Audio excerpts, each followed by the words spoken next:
Ayun mga bakbakero, papa CBT cleaning muna tayo. Kasi alam mo na malapit ang Holy Week. Kailangan natin magpa-kondisyon. Siyempre kailangan din katawan natin magko-kondisyon din. Pati siyempre yung motor. So eto ngayon, papayat ako ng panggilid para naman wala nang aberya pagdating ng Holy Week. Sa mga pupunta ng Ilocos o kahit saan, kailangan laging kondisyon yung motor nyo. Mahirap din ho kasi pagka sa daan pa makasiraan tapos walang mga bawas na motor shop. Ito ngayon, napalitan na namin ng grasa yung aming panggilid kasi nga matagal na, 35,000 na rin tinakbo. Ito tamang linis-linis lang para mamaya goods na ang ating mga panggilid. Ayan, baklas lang muna kami. Tapos mamaya linis na. Ayan, nakita nyo makalat yung baklasan namin ngayon. Ito nga pala yung mekaniko ko, si Eric.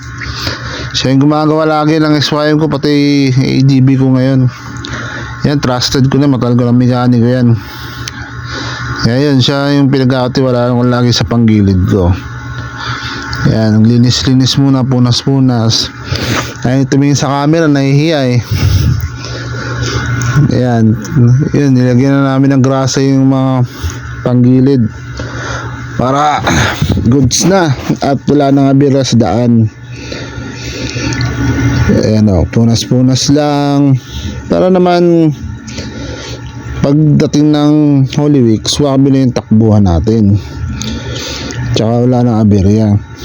Yung mga bakbakero gusto nyo pagawa, dito lang to sa Luzon, Dorian, corner ng Dorian Street, pakasungta mo dito. Hindi kayo tatagayin dito lang ng ibang mekaniko, kaya trusted ko na yan, magkakatiwalaan yan.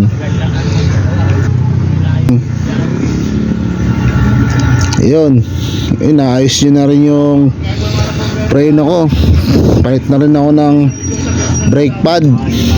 Hirap kasi pag doon pa tayo magpapalit sa probinsya, syempre hindi naman natin kilala mga tao doon, tsaka mamaya wala mang bukas na machine shop. Ngayon ito, palit ng brake pad, tapos kakabit na rin ako ng bagong brake pad.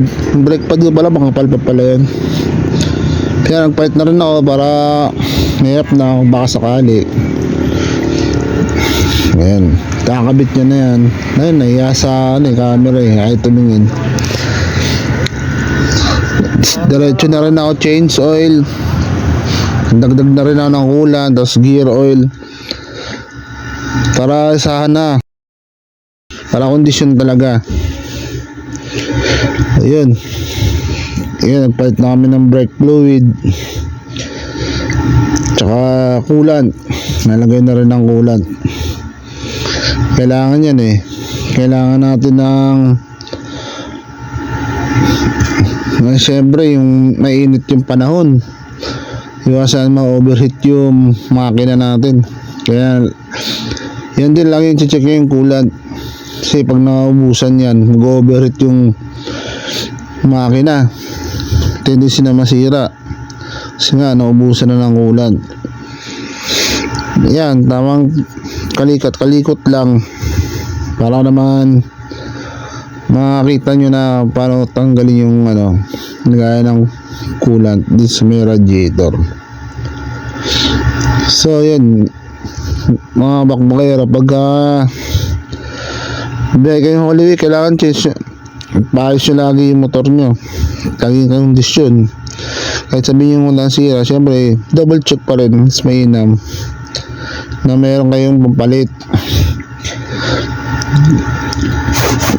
2 hours later.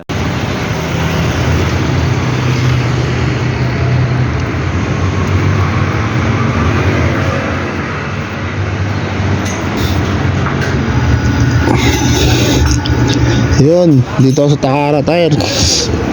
Napahit ako ngayon ng gulong. Ang gulong nga pala dyan, meat seller.